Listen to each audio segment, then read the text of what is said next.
Welcome to episode 8 of the Humanist Agenda podcast. Today we have a recording from this month's Humanist Association of London Area's monthly meeting. The speaker is Tony Martin, who is a longtime member of HALA and a lifelong resident of Detroit, Michigan.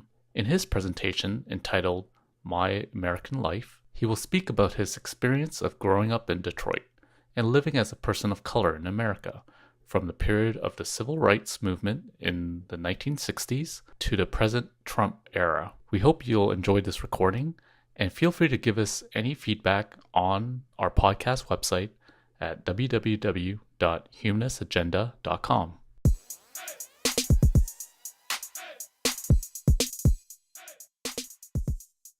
Yes, as famous comedian of about a half century ago said, I started out as a child. And unless there be any doubt, that's me on the left. Yes, with my twin sister, Antoinette. So now what I'd like to do today, or this evening, is just share some thoughts with you regarding my history, my family's history, without going into a whole lot of detail per se. I don't want to bore you with that. But then also the geopolitics that influenced the lives of my family, including myself up to present. Okay, that's two. So beginnings and geopolitics. And then finally, I'd like to share with you some of my personal reasons for hope, for optimism.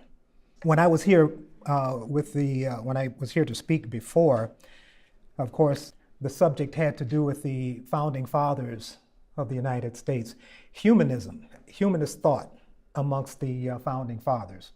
And so we kind of examined the varying belief systems, if you will, of particularly the first five. The first five presidents, I'll say. There were a number of founding fathers, maybe as many as 20 officially, but we looked at the first five presidents of the United States from George Washington through James Monroe.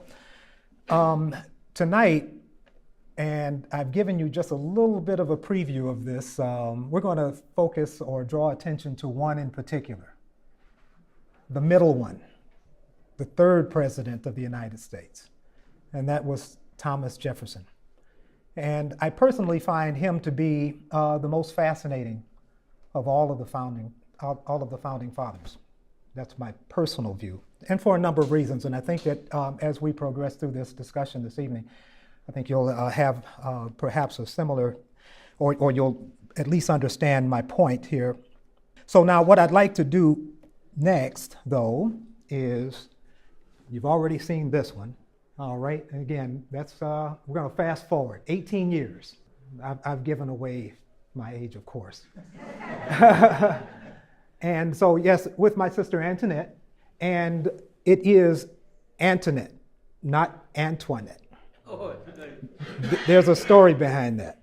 My name is Anthony, without the H. Her name is minus the I, and that was my mother's doing, because she wanted her twins to have names that were quite similar. So I am Anthony Ivan, well, can't see that now. And my sister, my twin sister, is Antoinette Ivany. My mother was very creative. And so we have the same initials. So now, as you can see here, that was an interval of 18 years.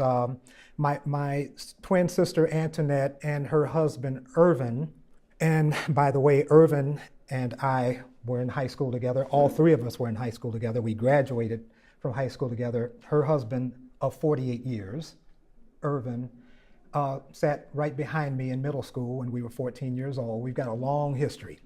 But they've together raised 4 children, during those said 48 years. They reside out in Oxford, Michigan, for those of you who might be familiar with Oakland County. They're in northern Oakland County. They have a very nice home on several wooded acres. They are both retirees of Chrysler Corporation. You see that Detroit connection there, of course. And that'll come up again, that particular company. And so they've, we might say, achieved the American dream. I might point out one other thing. My twin sister's oldest daughter works for Chrysler as well. She's an electrician, so she's in skilled trades. Got about at least 25 years on the job. And then the oldest son, Lawrence is his name. He's named in honor of my father. My father's middle name is Lawrence. My sister bought a IBM PC Junior for him about 35 years ago or so when he was about 8 years old. Well, he took to that IBM Junior like a duck to water. And he began programming and creating games and all of that sort of thing. And then he was building computers and selling them and so forth. And so now he is a graduate with he has an MBA from the University of Pennsylvania. He's an engineer with Microsoft, a company you might have heard of before. So I'm sharing that with you, just to kind of illustrate what life has been like for my family, for me. I'm not going to say to you that, when I was a youngster, I had to walk 10 miles to school, uphill both ways, in the dead of winter and didn't have shoes. And no, it wasn't like that, in spite of some of the stereotypes. But that said, let's move on a little bit. Okay. On the left, you'll see my paternal grandparents. We have, and I shared this photo with some of you the last time around when I spoke before, but just wanted to share this again. My grandmother and grandfather, my father's parents on the left, they were immigrants from the West Indies, from Antigua for my grandfather, and Montserrat, which is a neighboring island. It was said that a person could be standing on the shore on the beach at Montserrat and could look over and see the women hanging up their laundry, hanging up the clothing on Montserrat. I don't know how true that is. But my paternal grandfather, his name was William Arthur Martin. My grandmother, Georgiana. And she was named, interestingly enough, in honor of a group of monarchs of the Hanoverian line, Georgiana. And I think of that line, there were at least 3 Georges, I think, up through George V. I could be wrong. After all, I'm only American. But my grandfather was named in honor of William IV, who was the Sailor King, and who, of course, succeeded George III. And his middle name is Arthur, after a legendary king of England. Did he really exist? Maybe not. Compelling story, though. So as mentioned, they immigrated from Antigua, Montserrat, also from Panama. Some of my family came from Panama or found themselves in Panama. And of course, this was about a century ago, and some of the family went there to work on the Panama Canal. And so I remember growing up that, we considered ourselves West Indians, from the West Indies. And I remember the thick Caribbean accents of my grandparents and many of the older relatives that had come from the old country, if you will. Yeah. But they immigrated to the United States coming in through Ellis Island, as was true of literally millions of others from all over the world, coming to America in search of a better life for themselves, for their families, and of course for their descendants. I count myself as one of them, and I'm grateful for it, quite frankly. My grandfather, well, actually, I should say that the family resided in New York for a time, but then they were drawn to Detroit by the auto industry. The prospect of a job, a good paying job at Ford Motor Company, and of course, the prospect of better life for them all. I should point out too that it was about 100 years ago, again, about a century ago, that Henry Ford in Detroit set out to build the largest industrial complex on planet Earth, the Ford Rouge plant. And so, of course, that was a big draw to Detroit, and that resulted in rapid growth for the city. He built the plant on the confluence of the Rouge River and the Detroit River. And of course, the Detroit River isn't really a river, but that's another story. But the import of that is that raw materials could be brought in to that facility by the river, by water, freighters, and also by trains as well. They could bring in the raw materials for steel, glass, all of the raw materials required to build a car. And so they bring the raw materials in, as it said, on one end of the plant and drive out a finished product, a finished car on the other. And when that Rouge plant was like ramped up to full production, there was about 100,000, they employed about 100,000 men and women there. And so that pretty much established Detroit as it has been known, the industrial capital of the world, at least at one time. Now, not so much. A little bit about my paternal grandparents, Barry and Lillian. How do you like that fedora? Oh, yeah, you can see where I get my suave from. Yeah. But they came from Alabama, from the Deep South.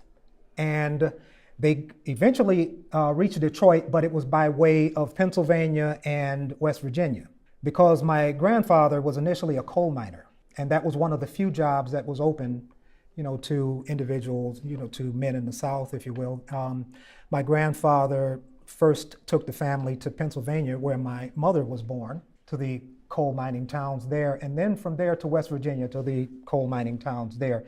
And from there, they made their way to Detroit, and again, drawn by the auto industry. By the way, I've traced my ancestry, through, does anyone here use Ancestry.com? No? It's too expensive, probably. Yes, back to 1856. My grandfather here, his grandfather was named Barry, just like him, and his wife was named Lavinia Rencher. His grandfather, Barry the First, was born a slave in 1856. Lavinia was born in 1863. So she might not have been born a slave because, of course, in 1863, that was when the Emancipation Proclamation was released by none other than Abraham Lincoln. I think that was January 1st. And there's a little technicality to that because the Emancipation Proclamation freed the slaves in the South, but not in the North. And that was a war measure, a war tactic, shall we say. So just a little bit of my history there. Let's just move on to more modern times. My parents, that's Thomas Lawrence Martin and Doris Martin. This is November 5th, 1949. Now, just a month prior to this date, my father got a job at Chrysler. He started there as a janitor, and then he worked his way from there into the foundry, where he was working in the steel mill for Chrysler, and ultimately he moved into skilled trades and became a pipe fitter, and that's what he was when he retired, after 44 years on the job. That's a photo of my father when he was 17. This is in Italy. When he was 17, he turned 17 January 8th of 1945. That was the last year of World War II. He decided to leave school and go off to war. So he did manage to join the Merchant Marine. And as such, it being in the midst of World War II, he was auxiliaried into the U.S. Navy and also the Coast Guard, from which he was honorably discharged in 1945. Right here, if you're wondering what that is in his pocket, he told me that that's money. Might have been Italian lira. I don't know for sure. But in any event there, that's what he decided to do. He was a first-generation American, and GI Bill notwithstanding, when my father set out to buy our family home, the first home for our family, back in 1954, he wasn't able to get a mortgage because back in those days, the banks weren't equal opportunity lenders. They are now. But he had to take out a land contract. So he bought the family home, a nice brick home, two-story brick home in Detroit there, right within the old core city of Detroit, on 16th Street, and paid $10,000 for it. But he had to pay $100 a month. And his wage at the time was about $2 an hour. So if you do the math and you figure in taxes and that sort of thing, you can see that that was really stretching it. But I'm just sharing this with you, just little insight, on what it was like for families like mine. Now, according to U.S. Census statistics, back in that era, back around 1950 through 55, the median cost or the median price of a home was about $7,600, about $7,354. So you can see that he essentially was paying, and by the way, that was for a new home and perhaps under the GI Bill. But my father did what he had to do. And I should just point out in closing on that point, this was because, unfortunately, people of color, like my relatives, my family, and those in that community, they had to settle for the secondary market. And they were preyed upon by profiteers. And so in those days, they were set aside for that purpose. And so that was just unfortunately, part of the plan. Does anyone recognize this? Maybe some of you have been there. The old Olympia Stadium, I grew up right near there. My father would often be seen moonlighting here in the evenings. After work, he would come here during the hockey games, and he would park cars to make some extra money to make ends meet. And often he took me with him. So I was right there by his side. Yeah, by the way, I met a celebrity or two there at the Olympia, the great Gordie Howe. Oh boy, oh boy. Yeah, and I'm standing there next to him, and he's tall and he wasn't smiling. And I looked up at him, I said, are you Mr. Howe? And he looked down at me, he said, and that was it. And I was thrilled. Yeah, that was just one of those little perks of being with my dad, out parking cars and over there hanging out around the Olympia Stadium. But when I was with my father, he would tell me that whatever work I decided to do, whatever I decided to do in life, whatever profession, he would always tell me, be the best at it. I'll never forget that. And also he taught me to be honest, to respect my elders. He told me to always keep my word. So these are values that he instilled in me as I was in my formative years. And so, of course, I have to appreciate that. And I consider those like humanist values. I consider those the values that we all should have. We all should seek to be our best and to do our best and to be honest with one another, right? And to be good citizens. And so that is what he helped instill in me. He insisted that I address him as yes, sir, and to answer my mother as yes, ma'am. That was the rule. And we didn't transgress that rule either. But both my parents were loving to both of us. And I really, to all of us, I should say, and I really appreciate those values that they helped to instill in me and that are with me to this day.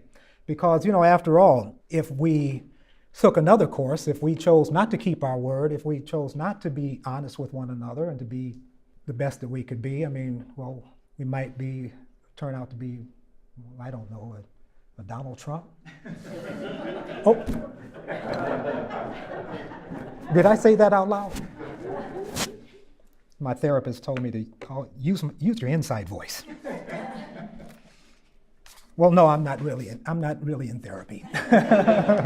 But it probably would help, given, the things that are happening these days, the things that we've been seeing. So when I was a youngster back in the 1950s, I remember that we were colored people.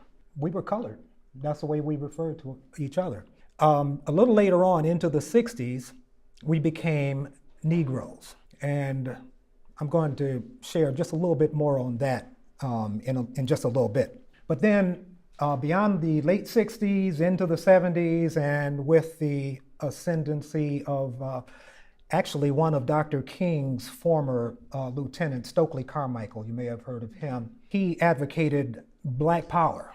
He broke with Dr. King. And so it became a matter now of Black pride. I'm Black and I'm proud. Or as Nina Simone would sing, to be young, gifted, and Black. That's where it's at. Maybe you heard that expression. But that is what we experienced at that point. A little later on into the 80s, and again, thanks to yet one other of Dr. King's lieutenants, and this time a Reverend Jesse Jackson, he popularized the term African American or Afro-American. And so that's pretty much what is used commonly today. I'm not happy about it, but in any event, I was going to tell you a little bit more about that word Negro.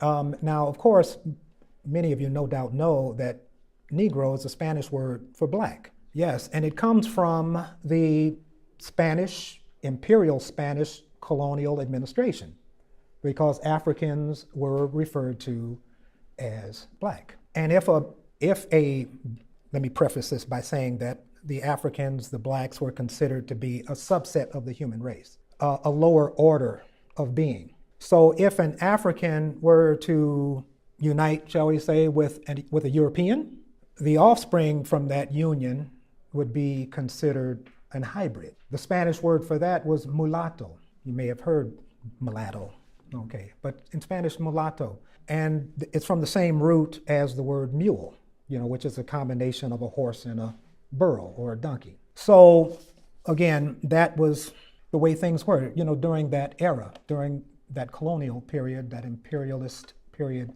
back in the 15th, 16th, 17th century, etc. But moving on just a little further, one of the things that I experienced as a young person was the one-drop rule. Has anyone heard that expression? This was commonplace in the United States in the early 19th century. I take that back. In the late 19th century, early 20th century, up through the mid 20th century. And so, in other words, if an individual had one drop of African blood, then they were considered black, considered Negro. Now, of course, a lot of individuals would pass. In other words, there was, say for instance, they might have been 1/4 African, 1/8, a 1/4 would be a quadroon, a 1/8 would be an octoroon. An octoroon could typically pass, and they'd just go right into the larger society and just kind of blend right in, and no one would be the wiser typically. But that was one of the realities of the time. Let me just kind of synchronize here. I wanted to show you one more photo of my dad when he was 64 years old, just a year before he retired from Chrysler. Hope you can see that.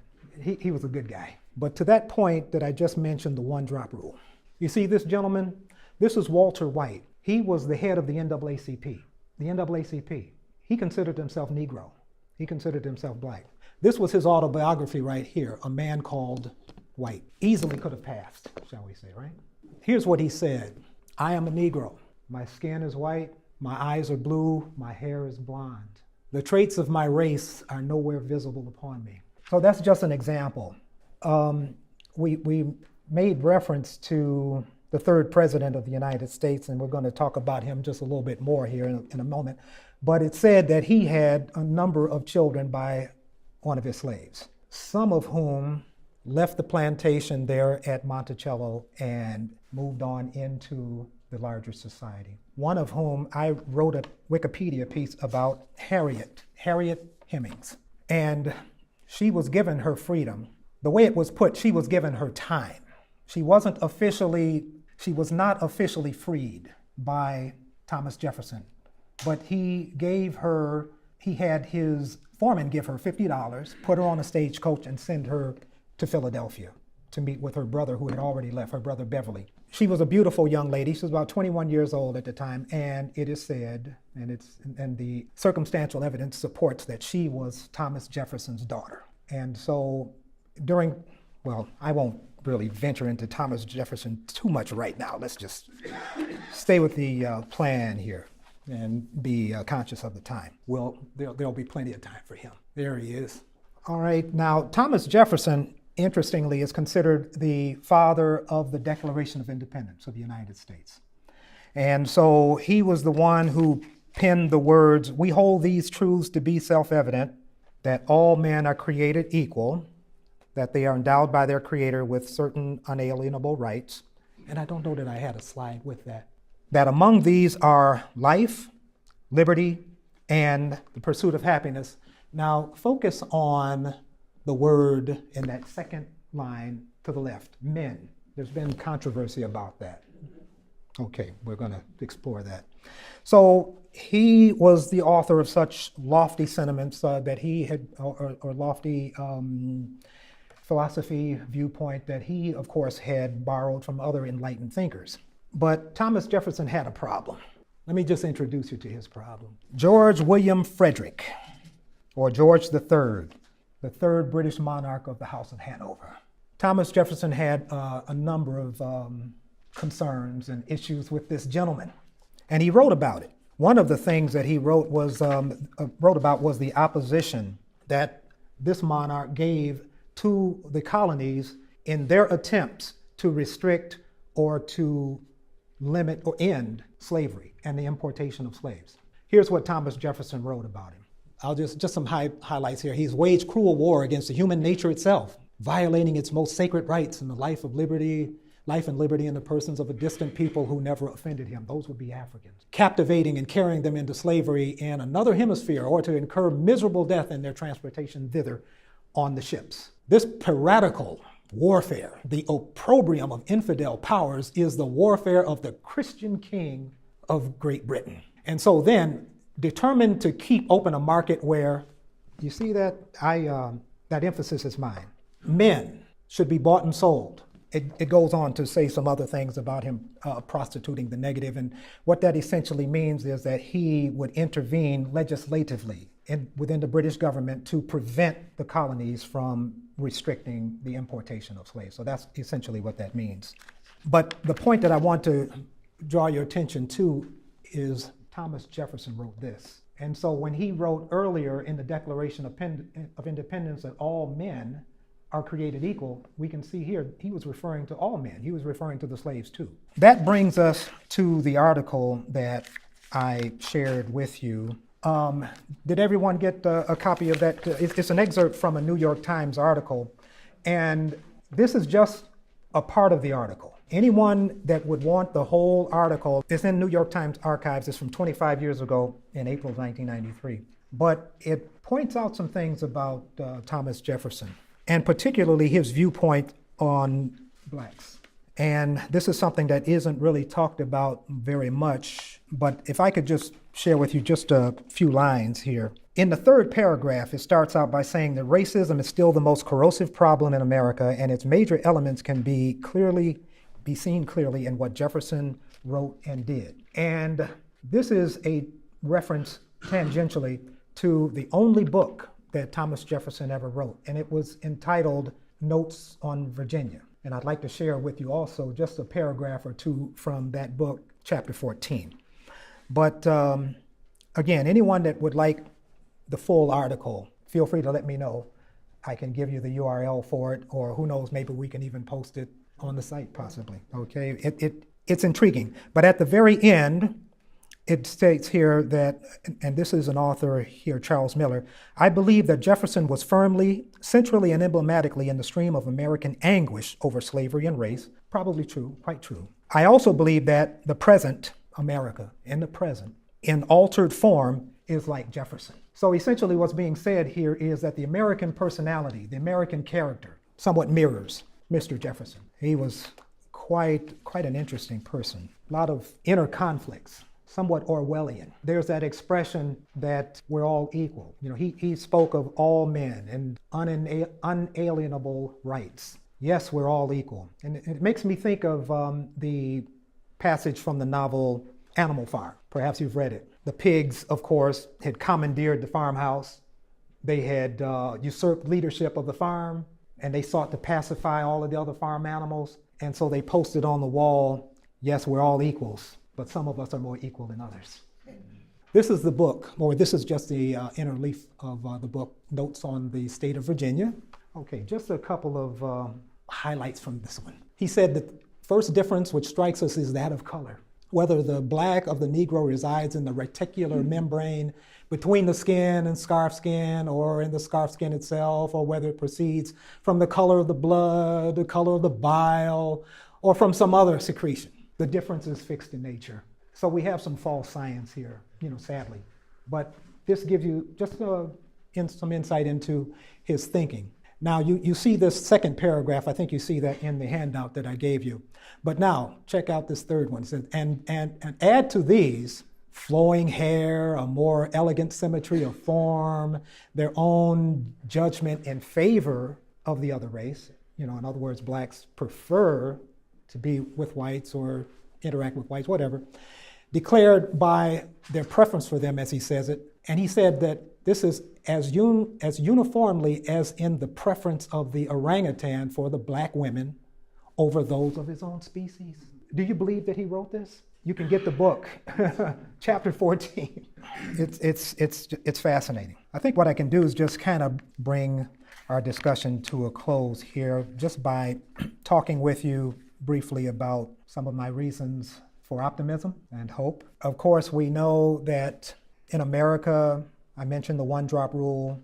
There was the separate but equal concept, which was the parallel of South African apartheid. In South Africa, it was referred to as separate development. In the United States, separate but equal. And interestingly, too, by the way, that concept was encoded into law in the United States by the Supreme Court in 1896. And that was in the Plessy versus Ferguson case. And if you haven't heard of it, if you want to make note of it, for those of you who choose to, you'd find that to be some interesting reading.